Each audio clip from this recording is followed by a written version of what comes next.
नमस्कार कृषि विद्यार्थियों, मैं Himanshu Chaubisa agri study point पर आपका हार्दिक स्वागत है। आज का हमारा चैप्टर है चैप्टर 3 मृदा सॉइल। आज हम इस क्लास के माध्यम से सॉइल के बारे में चर्चा करेंगे और सॉइल की महत्वपूर्ण जो बातें हैं उनके बारे में चर्चा करेंगे। तो इससे पहले यदि हम नोट्स की बात करें तो नोट्स आपको टेलीग्राम चैनल पर एग्री स्टडी पॉइंट चैनल बना हुआ है, लिंक उसकी डिस्क्रिप्शन में आपको मिल जाएगी, तो आप वहीं से प्राप्त कर सकते हैं और डाउनलोड करके पढ़ सकते हैं, प्रिपरेशन पूरी कर सकते हैं। बाकी चैनल को सब्सक्राइब कर लें नए हैं तो, और वीडियो को लाइक कर दें और ज़्यादा से ज़्यादा शेयर करें ताकि जो बाकी बच्चे हैं वो भी पढ़ पाए। और इसी तरह हम आज की क्लास की शुरुआत करते हैं। फर्स्ट है हमारा मृदा विज्ञान। हम मृदा के बारे में कुछ बेसिक चीज़ें पहले जान लेते हैं कि मृदा कौन सी भाषा का शब्द है और इसका जो अर्थ क्या है वो सभी जान लेते हैं, परिभाषा वगैरह, मृदा विज्ञान की शाखाएं क्या है, इन सभी के बारे में पहले नॉर्मल जो बेसिक चीज़ें हैं उनके बारे में चर्चा कर लें, फिर बाद में हम गहराई से पढ़ेंगे बाकी को। तो शुरू करते हैं हम आज की क्लास। मृदा विज्ञान। मृदा जो शब्द है वो लैटिन भाषा के सोलम शब्द से मिलकर बना है, जिसका अर्थ फर्श या फ्लोर है। जो मृदा शब्द है वो लैटिन भाषा के सोलम शब्द से मिलकर बना है और इसका अर्थ होता है फर्श या फ्लोर। नेक्स्ट है मृदा की 3 प्रावस्था होती है। जो मृदा होती है उसकी 3 अवस्था होती है, ठोस, द्रव और गैस। याद रखना है, क्वेश्चन 1 नंबर में बनेगा। नेक्स्ट यदि हम बात करें तो परिभाषा की, तो मृदा वह प्राकृतिक पिंड है जिसका निर्माण चट्टानों के अपक्षय व टूटने से होता है और मृदा कहलाती है। आई होप आपको इस क्लास के माध्यम से समझ में आ रहा होगा और ज़रूर समझ में आएगा। यद्यपि कुछ ऐसे पॉइंट्स लगे या समझ में नहीं आए तो आप मुझे कमेंट्स के माध्यम से बता दें ताकि मैं उनको आपको अच्छी तरह से समझा सकूं। और परिभाषा, मृदा एक क्या प्राकृतिक पिंड है जिसका निर्माण चट्टानों के टूटने व चट्टानों के अपक्षय से होता है और मृदा कहलाती है। नेक्स्ट है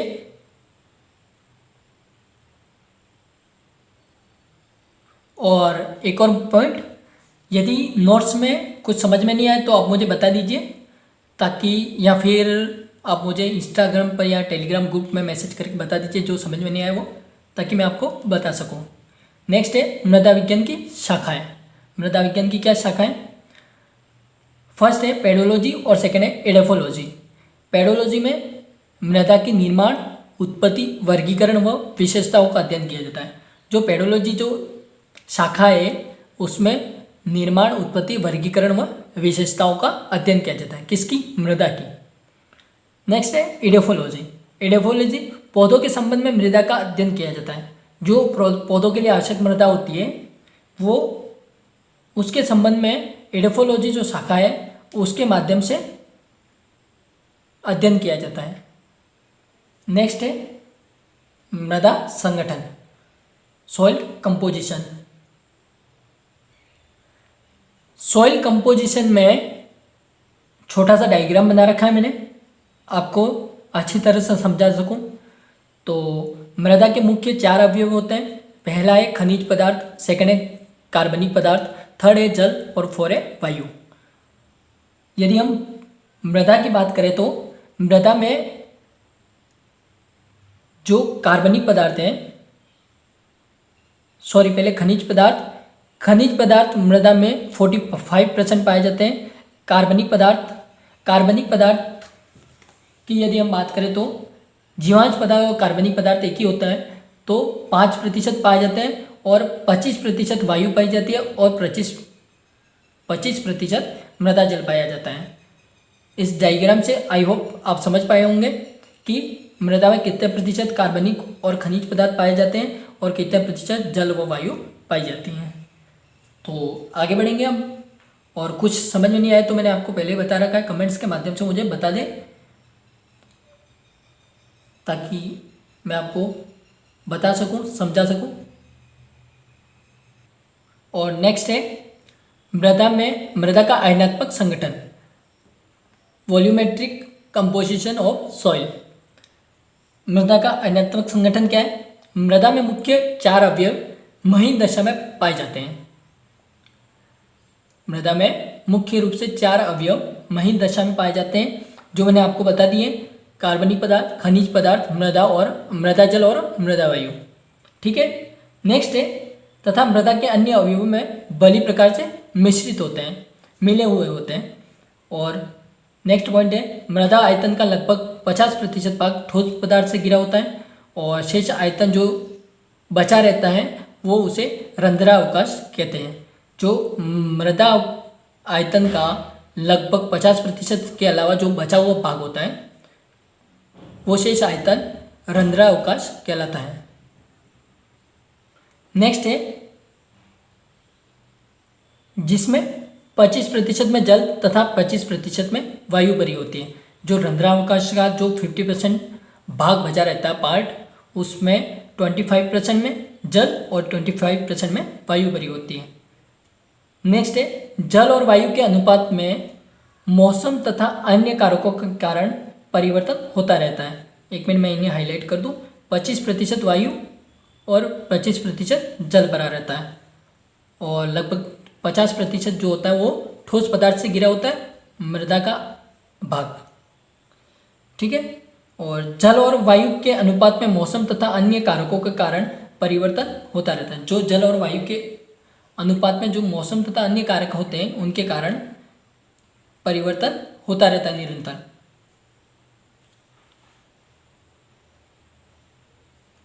नेक्स्ट है मृदा अवयवों का वर्णन। मृदा अवयव मैंने आपको बता दिए, खनिज पदार्थ, कार्बनिक पदार्थ, मृदा वायु और मृदा जल। उनको डिटेल में पढ़ेंगे, उनका वर्णन करेंगे। तो फर्स्ट पॉइंट है खनिज पदार्थ, इसी के बारे में हम पढ़ेंगे अब। तो शुरू करते हैं। मृदा का यह अकार्बनिक अवयव है जो चट्टानों के अपक्षय से प्राप्त होता है। इसमें आंशिक रूप से पूर्ण अपक्षित पदार्थ जैसे स्वतंत्र सिलिका, एल्यूमिनो सिलिकेट्स और विभिन्न लवण और आंशिक बिना अपक्षित पदार्थ जैसे मूल चट्टान के कण और अभ्रक, क्वार्टज इत्यादि उपस्थित होते हैं। नेक्स्ट है खनिज विभिन्न आकार के कणों के रूप में पाए जाते हैं। जो खनिज होते हैं उनका आकार विभिन्न प्रकार का होता है जो मृदा में पाए जाते हैं। नेक्स्ट है मृदा में महीन अंश में द्वितीयक खनिज अधिकता में पाए जाते हैं। जो द्वितीयक महीन अंश होते हैं वो अधिक मात्रा में पाए जाते हैं। तो आई होप आपको यहाँ तक समझ में आ जाएगा। आगे बढ़ते हैं। अब ध्यान देना पॉइंट क्या कहना चाहता है। मृदा में महीन अंश, ये मैंने बता दिया आपको, द्वितीयक खनिज जो अधिकता में पाए जाते हैं। और मृदा के खनिज पदार्थों में लगभग 90% मात्रा सिलिका, एल्यूमिनियम, आयरन व ऑक्सीजन होते हैं। जो मृदा का खनिज पदार्थों में लगभग 90% पार्ट होता है उसमें सिलिका, एल्यूमिनियम, आयरन व ऑक्सीजन उपस्थित होते हैं। शेष 10% जो भाग बचा रहता है उसमें कैल्शियम, मैग्नीशियम, पोटेशियम, सोडियम तथा टाइटेनियम अधिक और nitrogen, sulphur, phosphorus, boron, manganese, zinc व कॉपर कम मात्रा में उपस्थित होते हैं। शेष जो 10% भाग बचा रहता है उसमें कैल्शियम, मैग्नीशियम, पोटेशियम वगैरह उपस्थित होते हैं। और जो बचा हुआ 10% भाग होता है उसमें उसी में नाइट्रोजन, सल्फर और जो बोरॉन, मैग्नीज, जिंक व कॉपर इनकी कम मात्रा पाई जाती हैं। और इसके अलावा अन्य तत्व बहुत ही कम मात्रा में पाए जाते हैं। जो बचे हुए तत्व हैं वो कम मात्रा में पाए जाते हैं।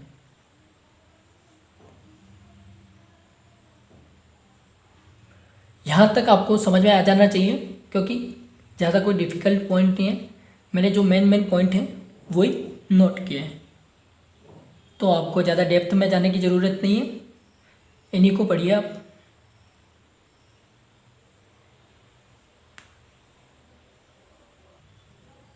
खनिज पदार्थ के बारे में हमने चर्चा कर ली। अब सेकंड पॉइंट है जीवांश पदार्थ।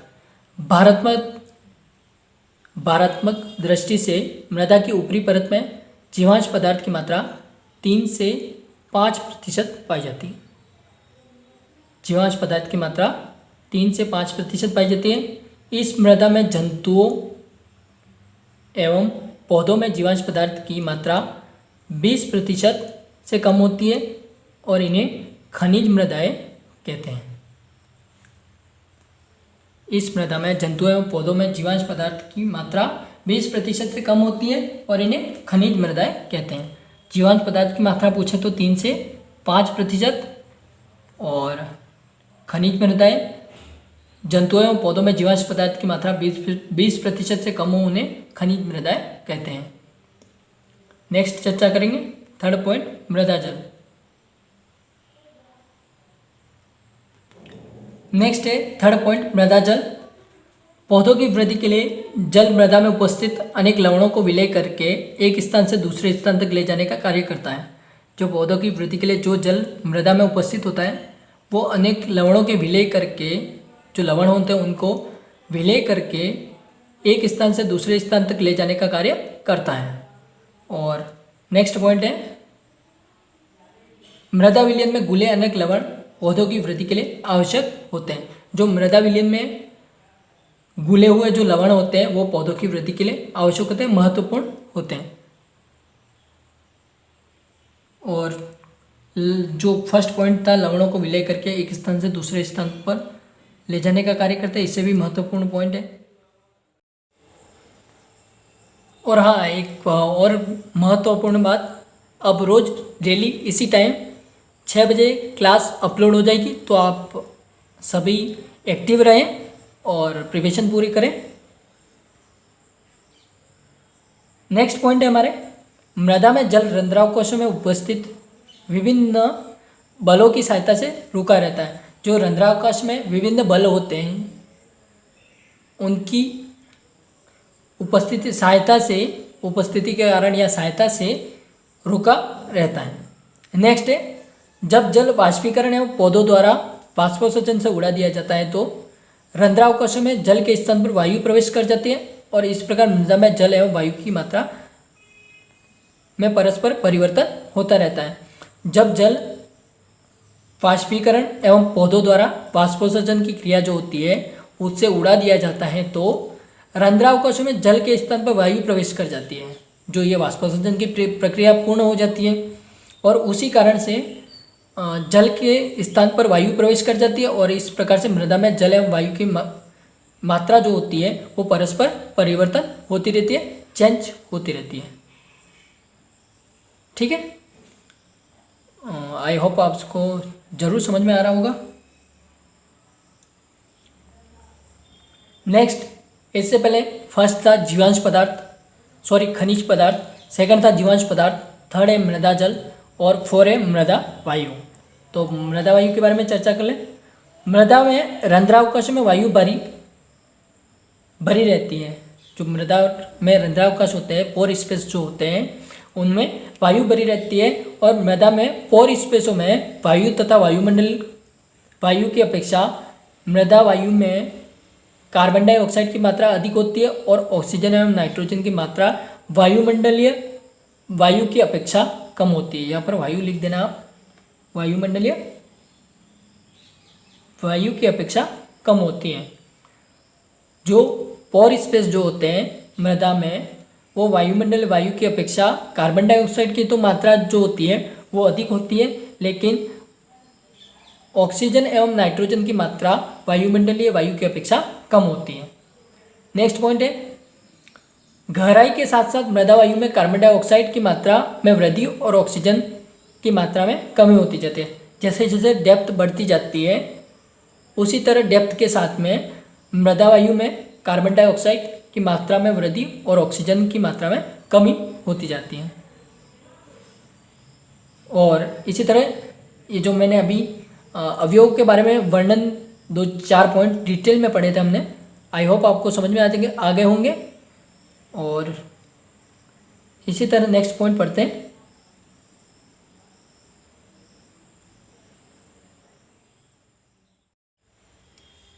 हाँ, तो नेक्स्ट हमारा टॉपिक है मृदा गठन या कणाकार। मृदा कणाकार की परिभाषा है बालू, सिल्ट एवं मृत्तिका के कणों का आकार के सापेक्ष अनुपात को जिसके फलस्वरूप मृदा में अथवा महीनता होती है मृदा गठन या मृदा कणाकार कहते हैं। जो बालू, सिल्ट एवं मृत्तिका के कणों का जो आकार होता है, हाँ, तो बालू, सिल्ट एवं मृत्तिका के कणों का जो आकार होता है उसके जो सापेक्ष अनुपात को जो फलस्वरूप मृदा में जो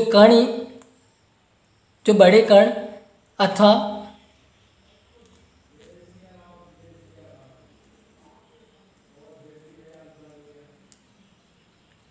मृदा में बड़े कण अथवा महीनता जो होती है उसे मृदा गठन या मृदा कणाकार कहते हैं। नेक्स्ट है मृदा के कणों के आधार पर मृदा को निम्नलिखित 2 पद्धतियों द्वारा वर्गीकृत किया जाता है। इंपॉर्टेंट क्वेश्चन, मृदा के कणों के आधार पर मृदा को निम्नलिखित 2 पद्धतियों द्वारा वर्गीकृत किया जाता है। किन 2 पद्धतियों द्वारा वर्गीकृत किया जाता है? पहली है international society of soil science प्रणाली, सेकेंड है संयुक्त राज्य अमेरिका कृषि विभाग प्रणाली। ये 2 प्रणालियाँ दे रखी हैं, इनके द्वारा मृदा के कणों के आधार पर मृदा को वर्गीकृत किया जाता है। जो सॉइल टेक्सचर होता है उसको 2 पद्धतियों द्वारा वर्गीकृत किया जाता है, ध्यान में रखना है इस बात को। आगे हम बात करेंगे कि किन 2 पद्धतियों द्वारा वर्गीकृत किया जाता है और उनके द्वारा जो कणों के व्यास मिलीमीटर में दिया गया है और मृदा के कणों का भी नाम दिया गया है, उनके बारे में आगे जानेंगे। देखिए, इन पद्धतियों द्वारा वर्गीकृत किए गए कणों के नाम व व्यास निम्नलिखित सारणी में दर्शाए गए। मैंने सारणी इसलिए बनाई गई है क्योंकि इंपॉर्टेंट है, आपको कणों के आकार पूछे जाएंगे तो आप कणों के आकार में क्या लिखेंगे, इसी कारण से मैंने सारणी बना के आपको समझाने की कोशिश की है। तो आप सारणी को देखिए, इसमें मैंने फर्स्ट में लिखा है कण का वर्ग का नाम। पहले तो सबसे पहले प्रणाली आएगी, जो सोसाइटी 2 पद्धतियों द्वारा जिन 2 पद्धतियों द्वारा वर्गीकृत किया गया उनका नाम आएगा international society of soil science प्रणाली आएगी फर्स्ट में, और सेकंड में आएगी संयुक्त राज्य अमेरिका कृषि पद्धति। ठीक है, सेकंड है क्रम संख्या आएगी, फिर कण वर्ग का नाम आएगा सारणी में, फिर कण का व्यास आएगा मिलीमीटर या मीटर में, एक्चुअली में मिलीमीटर में आएगा, और संयुक्त राज्य अमेरिका कृषि पद्धति में भी यही क्रम संख्या है, कण वर्ग का नाम है, कण का व्यास है मिलीमीटर में। ठीक है,